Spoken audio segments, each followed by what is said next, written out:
అమరావతికి సంబంధించి కీలకమైనటువంటి ఆదేశాలు ఇచ్చారు. జంగిల్ క్లియరెన్స్, ఎందుకంటే అదంతా అటవీ ప్రాంతంలాగా మారిపోయింది. అక్కడికక్కడ పిచ్చగడ్డి మొలవటం, ముళ్ళ కంపలు తయారవడం, ముళ్ళ చెట్లు పెరగటం, ఇదంతా అక్కడ ఏవైతే కట్టినటువంటి ఎమ్మెల్యే క్వార్టర్స్ కోసం కట్టినటువంటి కావచ్చు, అధికారుల కోసం కట్టినటువంటి, ఉద్యోగుల కోసం కట్టినటువంటి అన్నీ పాడవడంతో పాటు ఆ ప్రాంతం అంతా దాదాపుగా 55,000 ఎకరాల్లో మొత్తం ముళ్ళకంపల్లాగా పెరిగిపోయి ఒక అడవిని తలపిస్తున్నటువంటి నేపథ్యంలో అది మొత్తం క్లియర్ చేయాలని మొన్నటి నుంచి అన్నారు. ఇప్పుడు దానికి సంబంధించినటువంటి ఆర్డర్స్ వేశారు.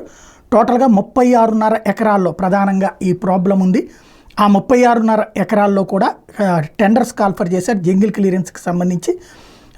ముందు ఒక చోట ఎస్టిమేట్ ఒక 36.5 దాకా, టోటల్గా 25,000 ఎకరాలు, 36.5 కోట్లు ఎస్టిమేషను, 25,000 ఎకరాలని టోటల్గా జంగిల్ క్లియరెన్స్ చేయాలి. అంటే ఇప్పుడు పెద్ద ఎత్తున దాదాపుగా నాకు తెలిసి కృష్ణా గుంటూరు జిల్లాలే కాదు, చుట్టుపక్కల జిల్లాల నుంచి కూడా తీసుకురావాలి. ఏవైతే మన బుల్డోజర్లు అన్నామా, లేకపోతే కనుక దాన్ని ఏమంటాము ప్రొక్లైనర్లు అన్నాం, వాటితో తీసుకొచ్చి అవన్నీ కొట్టి అవతల పడేయాలి. ఎక్కడ పడేయాలి, వాటిని వెంటనే తగలబెట్టాలి, ఎక్కడికో తీసుకెళ్ళి పడేయడానికి కుదరదు.